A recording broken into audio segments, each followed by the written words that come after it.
পরম প্রেমময় যোগ পুরুষোত্তম শ্রী শ্রী ঠাকুর অনুকূলচন্দ্র। তিনি এসেছিলেন জগত্রাতা, পরিত্রাতা, মানুষের সর্ব সমস্যার সমাধান করবে। তিনি বলেছিলেন যে আমার কথাগুলি যদি শুধু তোমার কথা ও চিন্তার খোরাক মাত্র হয়, করা বা আচরণের মধ্য দিয়ে যদি সেগুলি বাস্তবায়িত করে না তোলে, তাহলে পাওয়া যে তোমার তমসাচ্ছন্নই হয়ে যাবে। আমার কথাগুলি যদি শুধু তোমার কথা ও চিন্তার খোরাক মাত্র হয়, করা বা আচরণের মধ্য দিয়ে যদি সেগুলিকে বাস্তবায়িত না করে তোলে, তাহলে পাওয়া যে তোমার তমসাচ্ছন্নই হয়ে যাবে। ঠাকুর বলছিলেন যে 100 বছর ধরে যদি আমার গাড়ু গামছা বয়ে নিয়ে যাও, তাতে তোমার কিছু হবে না। আমার আদর্শ, আমার বিধিবিধান, সেগুলো যদি বাস্তবে পালন করে চলতে পারো, তাহলে তুমি তার হয়ে উঠতে পারবে। আমরা উৎসব করেছি, আমরা মন্দির প্রতিষ্ঠা করেছি, এটাই কি আমাদের জীবনের উদ্দেশ্য? যে আমাদের উৎসবই উদ্দেশ্য জীবনে, মন্দির প্রতিষ্ঠা আমাদের উদ্দেশ্য নয়। তার হয়ে ওঠার জন্য, আমাদের অন্তরে ঠাকুরত্বকে জাগ্রত করবার জন্য এই উৎসব, এই মন্দির প্রতিষ্ঠা একটা কার্যক্রম, একটা পদক্ষেপ। এই উৎসব আয়োজনের মধ্য দিয়ে, মন্দির প্রতিষ্ঠার মধ্য দিয়ে, কেন্দ্র বিহার প্রতিষ্ঠার মধ্য দিয়ে তার হয়ে ওঠা সম্ভব। তাই ঠাকুর বলছেন যে আমাকে আগে ধরো, আদর্শকে কেন্দ্র করো, তার নির্দেশ পালন করো। পালন করলে তুমি যোগ্য হবে, যোগ্য হলেই তুমি পাবে সেই যুগ পুরুষোত্তম। তাকে কেন্দ্র করে তার বিধিবিধান পালন করা কর্তব্য। কিন্তু তার আগে আমাদের বোধের জায়গায়, বিবেচনার জায়গায়, বিশ্বাসের জায়গায় আমাদের যে খাঁটি হতে হয়। যুগ পুরুষোত্তম যুগে যুগে এসছেন। ভগবান যিশু, ভগবান বুদ্ধ, ভগবান রামচন্দ্র, ভগবান কৃষ্ণ, ভগবান চৈতন্য, ভগবান রামকৃষ্ণ। আমরা অনেকেই বিভ্রান্ত যে যুগ পুরুষোত্তম হিসেবে আমরা কাকে গ্রহণ করব, কার নীতিবিধান পালন করে চলব। আমাদের সংশয়, আমাদের দ্বিধা। পরম প্রেমময় সৃষ্টি ঠাকুরকেই জিজ্ঞাসা করা হয়েছিল যে আমরা কাকে ধরে চলব জীবনে। ঠাকুর বলেছিলেন যে তোমরা আকাশে দ্বিতীয়ার চাঁদ, তৃতীয়ার চাঁদ, এমন করে একাদশী, দ্বাদশী, এমন করে পূর্ণিমার পূর্ণ চাঁদ দেখেছ। ওই যে দ্বিতীয়ার চাঁদ, তৃতীয়ার, একাদশীর চাঁদ, এই প্রত্যেকটা চাঁদই কিন্তু পূর্ণিমার চাঁদেরই এক একটা ছোট ছোট অংশ। যে সময়ের যে প্রকাশ আকাশে দেখা সম্ভব, আমরা তখন সেই সময় সেইটুকুই দেখতে পাই, তার বেশি সম্ভব নয়। যুগ পুরুষোত্তম যুগে যুগে এসছেন। যুগের প্রয়োজন, যুগের সমস্যা, তার সমাধানের জন্য আদপে তাদের মধ্যে যে কোনো ফারাক নেই। বুদ্ধ ঈশায় বিভেদ করিস, শ্রী চৈতন্য রসুল কৃষ্ণে জীবোদ্ধারে আবির্ভূত হন, একই ওরা, তাও জানিস না। তারা যে এক, তারা যে অদ্বিতীয়, পূর্বতনকে অধিকার করিয়াই পরবর্তীর আবির্ভাব। আমার ঠাকুরদা বেঁচে আছেন আমার বাবার মধ্যে, আমি বেঁচে আছি, আমার বাবা বেঁচে আছেন আমার মধ্যে, আমি বেঁচে আছি আমার পুত্রের মধ্যে। ঠাকুরদা বেঁচে আছেন আমার বাবার মধ্যে, আমার বাবা বেঁচে আছেন আমার মধ্যে, আমি বেঁচে আছি আমার পুত্রের মধ্যে। জীবনের একটাই ধারা, যুগ পুরুষোত্তম সেই ধারা পথেই তিনি আবির্ভূত হন। একই মাতা শচী দেবী, চন্দ্রমণির কোল আলো করে যিনি যারা এসেছিলেন, মাতা মনমোহিনী দেবীর কোল আলো করে তিনি এলেন। পরম প্রেমময় সৃষ্টি ঠাকুর মাতা মনমোহিনী দেবী যতদিন বেঁচে ছিলেন, তার চরণ, তার শাসন, তার তোষণ পরিপালনের জন্য নিজের জীবনের আসনখানি পেতে দিয়েছিলেন। মাতা মনমোহিনী দেবীর জন্য ঠাকুর মাতৃ মন্দির প্রতিষ্ঠা করেছিলেন হিমায়তপুরে। মায়ের জন্য উৎসর্গ করেছিলেন। ঠাকুর বলতে পেরেছিলেন, মাতৃভক্তি অটুট যত সেই ছেলেই হয় কৃতি তত। আমরা উৎসবে ঠাকুরের কথা শুনি, আমরা সৎসঙ্গে ঠাকুরের কথা শুনি, আমরা বক্তৃতা শুনে নাকি মুগ্ধ হই, আমরা বক্তৃতা শুনে অনুপ্রাণিত হই। উৎসব শেষ হয়, সৎসঙ্গ শেষ হয়, আমরা যে কে সেই থেকে যাই। আমাদের মানসিকতার আদর্শ বোধের বদল হয় না। পরম প্রেমময় সৃষ্টি ঠাকুর অনুকূল চন্দ্র মাতৃভক্তি অটুট যত সেই ছেলেই হয় কৃতি তত। শুধু বললেন না, নিজে পালন করে দেখিয়ে দিয়ে গেলেন। পরম প্রেমময় ঠাকুর তিনি যা বলেছেন সেটা ব্যক্তিগত জীবনে পালন করে দেখিয়ে দিয়ে গেছেন। সেই নীতিবোধের শিক্ষা, জীবন বোধের শিক্ষা যদি আমরা আমাদের জীবনে গ্রহণ ও পালন করে চলতে পারি, তাহলে আমরা তার মনোমত হতে পারি। আমরা গল্প শুনি, আমরা গল্প শুনেছি।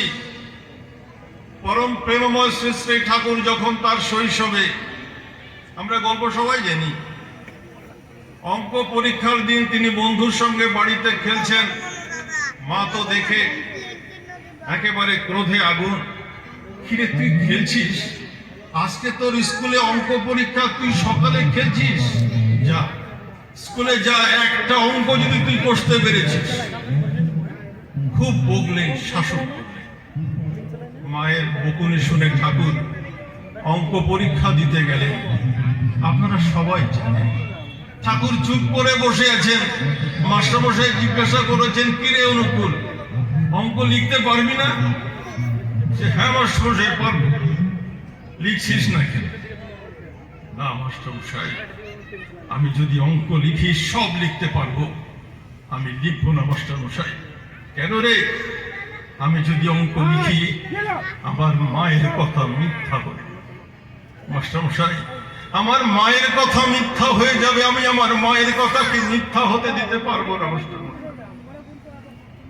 এতটুকু শৈশবে তিনি বুঝতে পারলেন মায়ের সম্মান, মায়ের প্রতি কতখানি শ্রদ্ধা, মাকে কতখানি হৃদয়ের আসনে সম্মানের শ্রদ্ধার আসনে প্রতিষ্ঠা করতে হয়।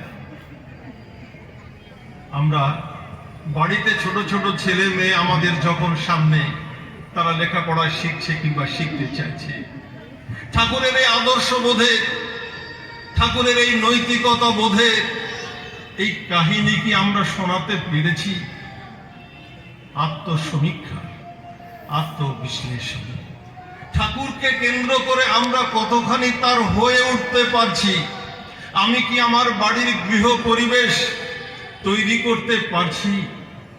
ঠাকুর সত্যানুসরণে বলছেন, তুমি ঠিক ঠিক জেনো, তুমি তোমার নিজ পরিবারের, দশের এবং দেশের বর্তমান এবং ভবিষ্যতের জন্য দায়ী।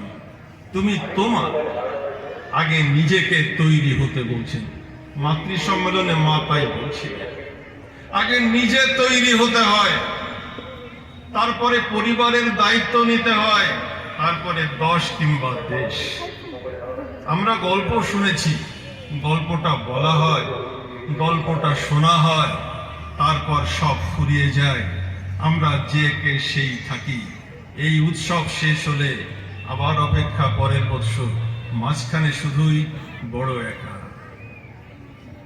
ঠাকুরকে মা শাসন করতে লাঠি নিয়ে ছুটছেন, শুনেছেন? মা ছুটছেন, ঠাকুর ছুটছেন, ধরতে পারছেন না। মা কষ্ট করে ছুটছেন, ওকে খুব শাস্তি দিতে হবে, খুব শাস্তি। হঠাৎ ঠাকুর দাঁড়িয়ে গেলেন, মা এসে ঘা কত পিঠে দিয়ে দিলেন। দূর থেকে ভাই বলছে, দাদা তুই কি বোকা বলতো, তুই দাঁড়িয়ে গেলি, ভালোই তো ছুটছিলিস, মা তো তোকে ধরতে পারছিল না, তুই দাঁড়িয়ে গেলি আর মা তো তোকে ঘাতক দিয়ে দিল। ঠাকুর বলছেন, ভাই রে, আমি দাঁড়াতেই পারতাম, কিন্তু দাঁড়াইনি কেন জানিস? আমি যদি ছুটতাম, মাও ছুটত, মায়ের ভারী কষ্ট হতো রে। মাকে তো কষ্ট দেয়া যায় না। শৈশবের সেই ঠাকুর, তিনি কি বড়বেলার ঠাকুর? তিনি জন্মসূত্রেই নরনারায়ণ। এসেছেন আমাদের মতো যারা দিশেহারা, আত্মজিজ্ঞাসায় ব্যাকুল, পথহারা, তাদের পথ সন্ধান দেবার জন্য। বিশ্বাসে আগে পাকা হতে হয়। আপনারা ভালো করে তাকিয়ে দেখুন, যুগ পুরুষোত্তম যুগে যুগে যারাই এসেছেন, সেই ভগবান যিশু থেকে, ভগবান বুদ্ধ থেকে, দেখুন তো আপনারা, কারুর কি আমাদের মতো এমন ঘোরতর সংসার ছিল যে সংসারে পুত্র কন্যা, জামাই জামাতা, নাতি নাতনি, এমন ভরা সংসার কোন যুগ পুরুষোত্তমের ছিল? কারুরই ছিল না। অথচ তারা আমাদের মতো ভরা সংসারের মানুষের জীবনের সমস্যা সমাধানের কথা বলে গেলেন। তাদের বলা কথার সঙ্গে বাস্তবের জীবনের কোথাও একটা ফারাক রয়ে গেল।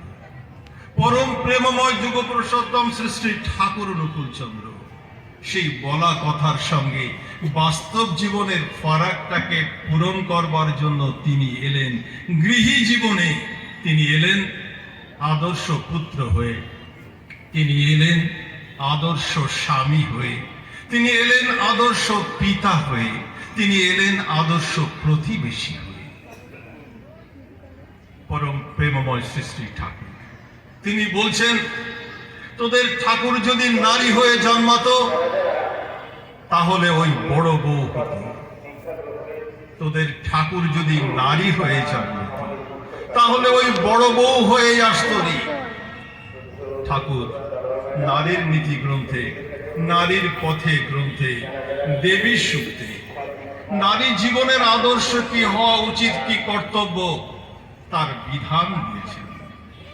পরম প্রেমময় শ্রী শ্রী ঠাকুর বলছে যে বড় বউয়ের সঙ্গে আমার কখনো মনোমালিন্য হয়েছে, ঝগড়া হয়েছে, আমার মনে পড়ে না। তবে হ্যাঁ, আশ্রমে যেদিন ওই এক গাছ কাটার ঘটনা ঘটেছিল, ওই শুধু সেই দিন আমি বড় বউয়ের উপরে একটু অখুশি হয়েছিলাম। সারা জীবনে আমার মনে পড়ে না যে বড় বউয়ের সঙ্গে আমার কখনো ঝগড়া হয়েছে, মনোমালিন্য হয়েছে। ওই একটা দিন, আশ্রমের গাছ কাটার দিন, ওই দিন আমি ওই বড় বউয়ের উপরে হয়তো একটু অখুশি হয়েছিলাম। স্বামীর সঙ্গে স্ত্রীর সম্পর্ক কেমন হওয়া কর্তব্য, ঠাকুর ব্যক্তিগত জীবনে সেটা দেখিয়ে দিয়ে গেছেন, পালন করে দেখিয়ে দিয়ে গেছেন। একজন দাদা, তার সহধর্মিনী, তারা ঠাকুরের আশীর্বাদ নিয়ে বিয়ে করেছিলেন, কিন্তু বিয়ের পর সেই সম্পর্কটা কেমন যেন জটিল হয়ে গেল। সেই সম্পর্ক আর মধুর রইল না। বিয়ের আগে যেমন ছিল, পরের চিত্রটা অন্য রকম, বেসুর বেজে গেল উভয়ের জীবনের মাঝে। এমন একটা দুঃসহ পরিবেশ তৈরি হলো, তারা ঠিক করলেন আমাদের দাম্পত্য জীবন আর একসঙ্গে কাটানো যাবে না। তবে হ্যাঁ, ঠাকুরের কাছে অনুমতি নিয়ে তো বিবাহ করেছিলাম, তাই বিবাহ বিচ্ছেদ যদি করতে হয় ঠাকুরের অনুমতি নিয়েই করব। তাই দুজনে এলেন, গল্পটা আপনারা শুনেছেন। তাই ঠাকুরের কাছে এলেন, বসে আছেন দিনের বেলায়, দিন দুপুরে বেলা তখন মধ্যাহ্ন গগনে বসে আছেন, ঠাকুরের কাছে নিবেদন করবেন। ঠাকুর তো অন্তর্যামী, তিনি তৎক্ষণাৎ বড় মাকে উদ্দেশ্য করে বললেন, বড় বউ, একটা হ্যারিকেন জ্বালিয়ে আনবারে পারো?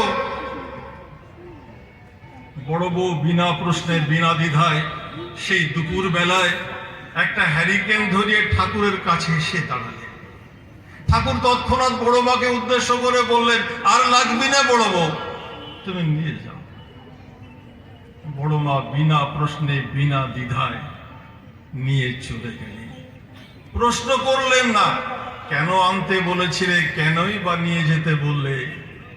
যে দাদা এবং মাটি বিচ্ছেদের প্রার্থনা নিয়ে গেছিল নিবেদন করবে, তারা উত্তরটা পেয়ে গেলে যে কেমন করে স্বামীর কথায় বিনম্র ভাবনা দিয়ে মেনে নিতে হয়, কেমন করে উভয়ের সম্পর্কের মধ্যে কোনো প্রশ্ন রাখতে নেই।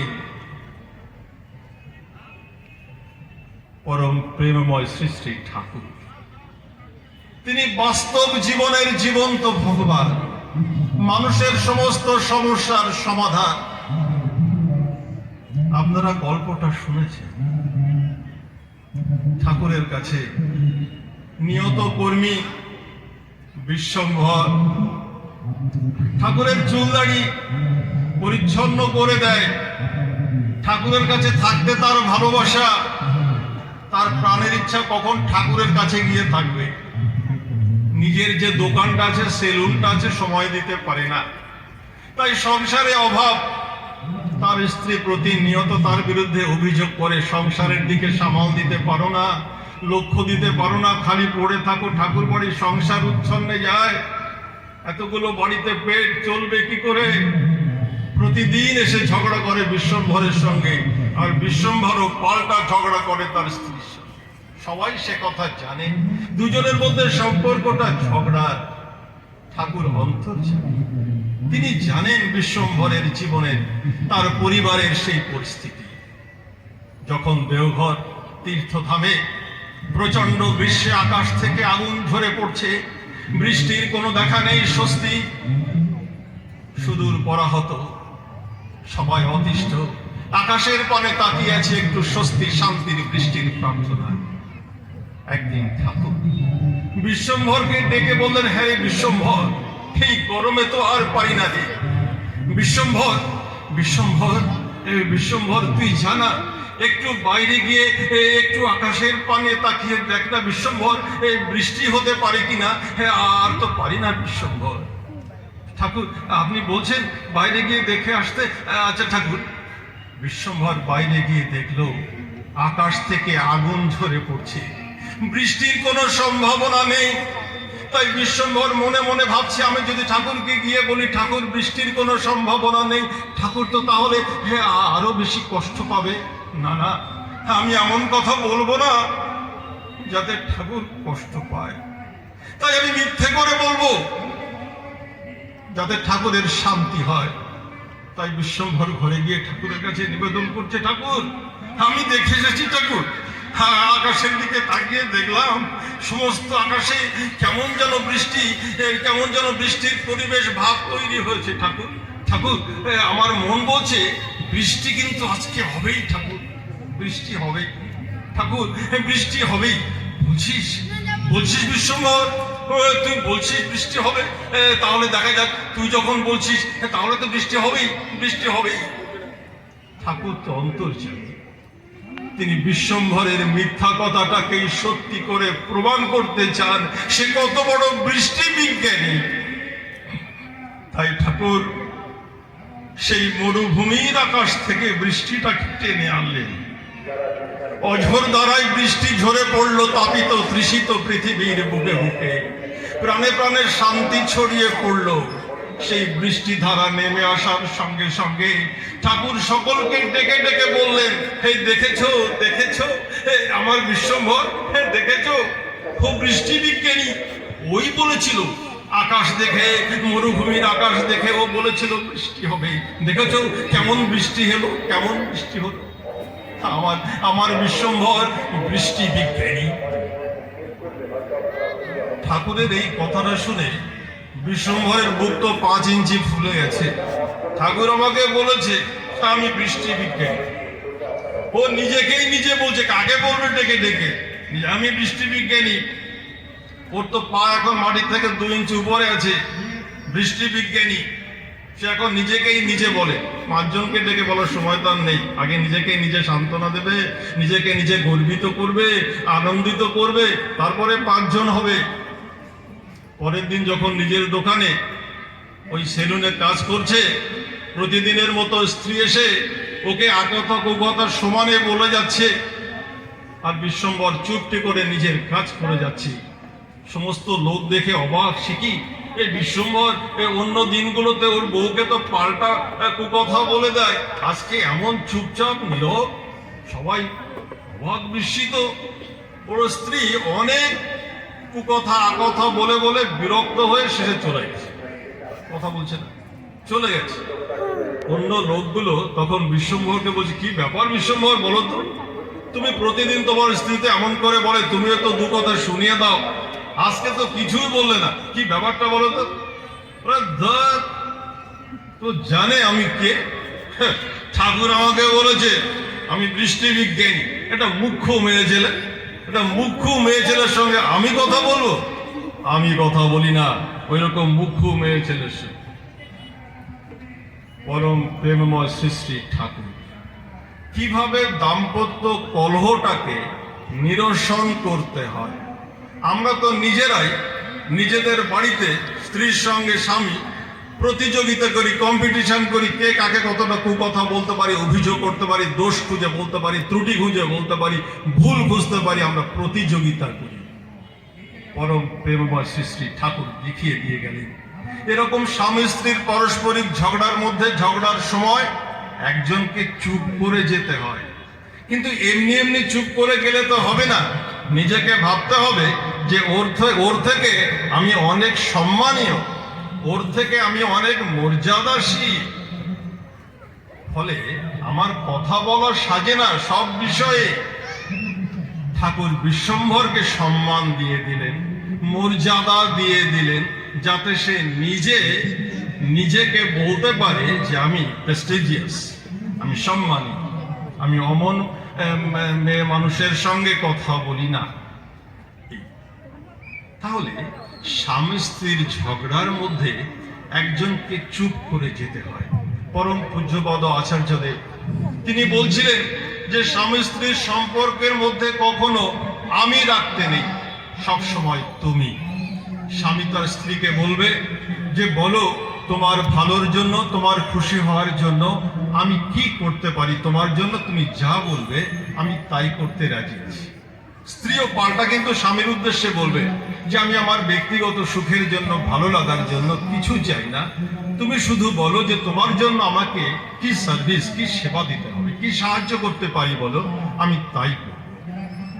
তাহলে দেখবেন কখনো দাম্পত্য সম্পর্কের মধ্যে আর কখনো ওই পরিবেশ জটিল হয়ে উঠবে না, সম্পর্ক নষ্ট হতে পারে না।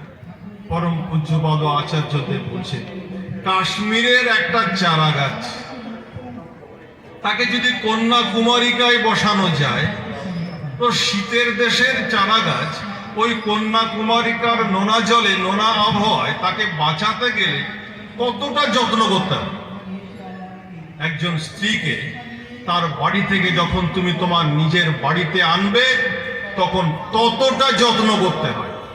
কাশ্মীরের চারা গাছকে কন্যাকুমারিকায় বসালে তাকে বাঁচানোর জন্য যে যত্ন, একজন স্ত্রীকে তার বাড়ি থেকে নিজের বাড়িতে এনে সেই যত্ন করতে হয়। তাহলে সম্পর্ক মধুর হয়, সংসার স্বর্গ হয়। পরম পূজ্যপদ আচার্যদেব বলছেন যে তোমার স্ত্রী সারা দিন ঘুমাবে, তোমার স্ত্রী তোমার সঙ্গে ঝগড়া করবে, তোমার স্ত্রী তোমাকে চা করে খাওয়াবে না, তারপরেও যদি তুমি তোমার স্ত্রীকে ভালোবাসতে পেরেছ, আমি বলবো তুমি ঠাকুরের মানুষ হয়েছ। স্ত্রী ঝগড়া করবে, সারাদিন ঘুমাবে, তোমাকে চা করে খাওয়াবে না, তারপরেও যদি তুমি তোমার স্ত্রীকে ভালোবাসতে পেরেছ, তাহলে যেন তুমি ঠাকুরের মানুষ হয়েছ। আমরা কি পারবো? আমাদের আত্মবিশ্লেষণ, আমাদের আত্মজিজ্ঞাসা, শুধু উৎসবে আসা নয়, ঠাকুরের কথা শোনা নয়, আচার্যদেবের জীবনের দৃষ্টান্ত নয়, নিজেকে হয়ে ওঠা। একবার যখন অনেক বছর আগে আমি বর্তমান আচার্যদেবের পাশে দাঁড়িয়ে আছি, বহু মানুষ তাকে প্রণাম করে নিবেদন করছেন, তিনি পরিস্থিতি মতো ব্যক্তির সমস্যা অনুযায়ী তার সমাধান দিচ্ছেন। একটা ইয়াং ছেলে, বয়স হয়তো 30-32-এর কাছাকাছি, কিছু প্রেজেন্টেশন নিয়ে এসছেন। সেই প্রেজেন্টেশন নিয়ে সে আচার্যদেবকে দিতে চায়, কিন্তু ওই প্রেজেন্টেশন দেওয়ার মধ্যে দিয়ে তার যে একটা অন্য উদ্দেশ্য পরে বোঝা গেল। তার বক্তব্য হচ্ছে প্রেজেন্টেশন সে দিতে চায় এবং তার সঙ্গে সঙ্গে তার আবেদন যে আগে আপনার সঙ্গে আমি একটা প্রাইভেট করতে চাই। তো আচার্যদেব বলছেন, আচার্যদেব তখন আচার্যদেব হননি, তো তখন বলছেন, অনেকে দাঁড়িয়ে আছে, বহু ভিড়, তুই বলো কি বলবে। বলছে আগে আপনার সঙ্গে একটু প্রাইভেট করতে চাই আগে। না তুমি বলো না কি বলবে বলো। তো কিছুতেই বলতে চাইছে না। আচ্ছা তো না তুমি বলো। তো তারপর অনেক দ্বিধা নিয়ে সে বলছে যে আগে দাদা, আমি সবে বিয়ে করেছিলাম, কিন্তু আমার স্ত্রী আমাকে ছেড়ে চলে গেছে। শোনার সঙ্গে সঙ্গে বর্তমান আচার্যদেব গর্জন করে উঠলেন, কি চলে গেছে? বনের পশু ভালোবাসায় বশ বানানো যায়, আর তুমি একটা মানুষকে ভালোবাসা দিয়ে নিজের কাছে রাখতে পারোনি? যাও এখান থেকে যাও। তাকে যে ভালোবাসা দিয়ে কাছে ডাকলে কাছে রাখা যায়, তুমি তাই করবে। বনের পশুকে ভালোবাসায় বশ মানানো যায়, আর একটা মানুষকে ভালোবাসা দিয়ে তুমি কাছে রাখতে পারবে। ঠিক তারপরে একজন বয়স্কা মা, তিনি অঝোর ধারায় কাঁদছেন, তিনি নিবেদন করবেন কিন্তু বলতে পারছেন না, সামলাচ্ছেন, নিজেকে সামলাতে পারছেন না, কেঁদেই চলেছেন। বর্তমান আচার্যদেব বলছেন, মা আপনি বলুন, মা আপনি বলুন। নিজেকে কোন রকমের সামলে মাটি বলছেন, বাবা আমার একমাত্র পুত্র, আমার একমাত্র পুত্র, ছোটবেলায় ওর বাবা মারা গেছিল, অনেক কষ্ট করে ওকে মানুষ করেছিলাম। বাবা আমি সেই পুত্রকে, আমার সেই ছেলেকে বিয়ে দিয়েছি, কিন্তু বৌমা আসার পরে বাবা আমার ছেলে বৌমার সংসারে আমার আর জায়গা হচ্ছে না বাবা। আমি ছেলেকে ছেড়ে চলে আসবো পারছি না, ছেলের সংসারে থাকবো আমি তাও পারছি না। বর্তমান আচার্য বলেন, মা যে ভালোবাসা দিয়ে, যে নিশি জাগরণ দিয়ে তিল তিল করে নিজেকে নিংড়ে ওই ছেলেটাকে মানুষ করেছিলেন, সেই ছেলের সংসারে যদি মা আপনার জায়গা না হয়, আপনার বাকি জীবনটা মা ঠাকুরের চরণে ঠাকুরকে নিয়ে থাকবেন, ওই সংসারে আর থাকতে হবে না। সর্ব সমস্যার সমাধান জানিস ইষ্ট প্রতিষ্ঠা। মা তার জীবনের সকল ভালোবাসা নিংড়ে যে পুত্র, যে সন্তানকে মানুষ করেছিলেন, সময়ের প্রবাহে পরিস্থিতির সাপেক্ষে সেই সন্তান এবং সংসারে তার স্থান হয়। তাই পরম পূজ্যপদ আচার্যদেব বলছেন, মা বাকি জীবনটা ওই ঠাকুরের চরণে নিজেকে উৎসর্গ করে দিয়ে ঠাকুরকে নিয়ে জীবন অতিবাহিত করবেন। মা ঠাকুরই আপনার সব, ঠাকুরই আপনার সর্ব, শান্তিতে থাকবেন। পরম প্রেমময় শ্রী শ্রী ঠাকুর এমনি করে আমাদের জীবনের সকল দুর্বলতা, জীবনের সকল সমস্যা তার সমাধান করবার জন্য তিনি আবির্ভূত। আমরা নানা রকম দুর্বলতায় জর্জরিত হয়ে আছি। আমাদের কিছু পাওয়া চাই, আমাদের কিছু হওয়া চাই, এমন নানান দুর্বলতা, কাম ক্রোধ লোভ, লোভ মোহ মাৎসর্য, নানান দুর্বলতায় আমরা জর্জরিত হয়ে আছি। আমাদের মধ্যে 10 মাথাওয়ালা রাবণ শাসন করে চলেছে। ওই কাম ক্রোধ লোভ মোহ মদ মাৎসর্য 10 মাথাওয়ালা রাবণ। সেই 10 মাথাওয়ালা রাবণের বিরুদ্ধে আমাদের যুদ্ধ জারি রাখতে হবে। বীর হনুমানের মতো, ভক্ত হনুমানের মতো সেই 10 মাথাওয়ালা রাবণের বিরুদ্ধে আমাদের যুদ্ধ। আমাদের হাতের অস্ত্র কি?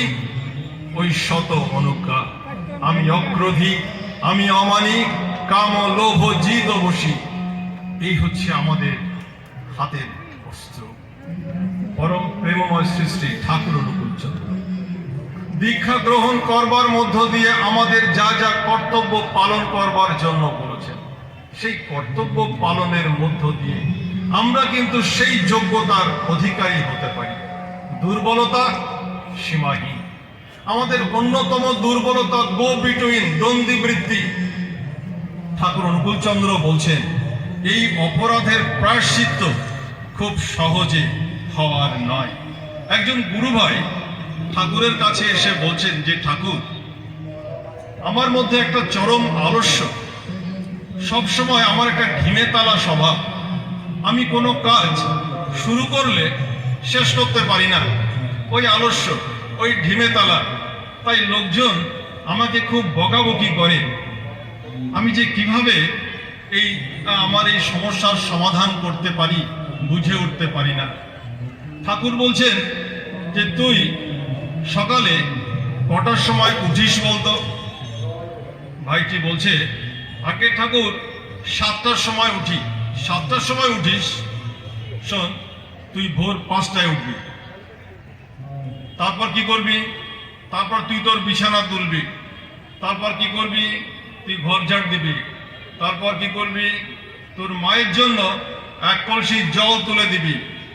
আর তারপর তুই দেখবি তোর আশেপাশের পরিবেশে কে সবচেয়ে খুব পরিশ্রম করে, সারা দিন পরিশ্রম করছে, দেখবি কে করে। তার সঙ্গে তুই 2 থেকে 3 ঘন্টা কাজ করে যাবি। সেই কাজটা যদি বেগার খাটা হয় তাও করবি। এই যে গুরু ভাইটি কারুর কাজে হাত দেয়, তার আলস্য, তার ঢিমেতালা স্বভাব সে সম্পূর্ণ করতে পারে না। ঠাকুর আগে বললেন তুই নিজের কাছে নিজে কমিটমেন্ট কর, নিজের কাছে নিজে প্রতিশ্রুতি দে যে তুই 7টা নয় 5টায় উঠবি। তুই নিজের কাছে নিজে কথা দে, 5টায় উঠবি, বিছানা তুলবি। আগে এটা কর, নিজে তৈরি হ, ঘর ঝাড় দে, মায়ের জন্য জল তুলে দে, ওই দাদার সঙ্গে পরিশ্রম কর। জানিস তো, জীবনীয় সৎ অভ্যাসগুলো যদি তোর চর্চার মধ্যে না থাকে, অনুশীলনের মধ্যে না থাকে, বিপদে পড়বি। কিরকম? ধর হঠাৎ একটা বিপদ এসছে, তোকে হয়তো সেখান থেকে তাড়াতাড়ি চলে না গেলে তোর কিন্তু সমস্যা হবে। কিন্তু ওই যে তোর ধীরেমি স্বভাব, আলস্য স্বভাব, ওই চট করে ওই বুদ্ধি মাথায় আসবে না যে এই বিপদের মুহূর্তে আমাকে এক্ষুনি চলে যেতে হবে। কেননা এই সৎ জীবনীয় অভ্যাসগুলো আগে থেকে চর্চায় রাখতে হয়, অভ্যাসে রাখতে হয়। তাহলে ওই বিপদের সময় চট করে বুদ্ধি আসে যে আমাকে এখান থেকে তাড়াতাড়ি সরে পড়তে হবে, নইলে কিন্তু ওই বিপদ ঘাড় মোটকে দিয়ে যাবে। ঠাকুর বলেছেন তুমি মরো না, তুমি মেরো না, পারো তো মৃত্যুকে অবলুপ্ত করো। মরো না। আমি নিজে এই কথাটার যা অর্থ বুঝি, মরো না বলতে ঠাকুরের এই যে বিধিবিধান, তার আদর্শ আমি দীক্ষা নেওয়ার পর মুহূর্ত থেকে আমার পালন করা কর্তব্য ছিল। কিন্তু আমি প্রতিদিন সূর্যোদয়ের আগে ইষ্টভীতি করতে পারি না। আমি ইষ্টভীতি করার আগে শত অনুজ্ঞা, আমি অক্রোধী, আমি অমানি, আমি পাঠ করি না। আমি প্রার্থনা নিয়মিত সময়ে করি না। প্রার্থনার পরে আমি থানকুনি পাতা খাই না। আমি প্রার্থনার শেষে বাড়ির গুরুজনদের প্রণাম করি না। আমি আদর্শে মরে আছি। ঠাকুর বলছেন মরো না, আদর্শে মরো না। তাহলে সৎ আদর্শ গ্রহণ করেও আমি সেটা পালন করছি না, নিজের মৃত্যু নিজে বরণ করে রেখেছি।